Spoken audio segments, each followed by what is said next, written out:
Question paper எப்படி இருந்துச்சு? ரொம்ப ஈஸி தான்.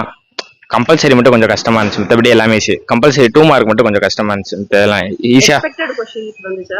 எல்லாமே எல்லாம் வரும்னு சொன்னது மாதிரி தான் வந்துச்சு. எப்பயும் போல தான் இருந்துச்சு. எதுவும் டஃப்பான क्वेश्चनலாம் இல்ல. கம்பல்சரி ஈஸியா தான் இருந்துச்சு. 1 மார்க் 2 மார்க் அதெல்லாம் புக்கின் தான். புக்கினும் வந்துருச்சு. மேப்லாம் ஈஸியா தான் இருந்துச்சு. புக் பேக் இருந்துச்சு. எக்ஸ்பெக்டட் क्वेश्चन தான் நிறைய. ஆமா. எவ்வளவு மார்க் ஸ்கோர் பண்ணீங்க? 80 மேல வரும். நீங்கப்பா 85 above வரும். 80. சென்டம் வரணும்னா என்ன மிஸ் பண்ணிட்டீங்கன்னு நினைக்கிறீங்க? எப்படி படிச்சா சென்டம் வாங்கலாம்? மேப் தான் மிஸ் பண்ணிட்டேன். 8 mark map. Okay, geography 2 mark compulsory. 2 mark compulsory. Okay, வரப்போற சென்டம் எப்படி படிச்சா சென்டம் எடுக்கலாம்? ஒழுங்கா படிச்சா சென்டம் எடுக்கலாம். ஒழுங்கா மீன்ஸ் எல்லாத்தையும் கிளியரா படிக்கணும். புக்கிங் எல்லாம் சேர்த்து படிக்கணும். Okay, thank you so much.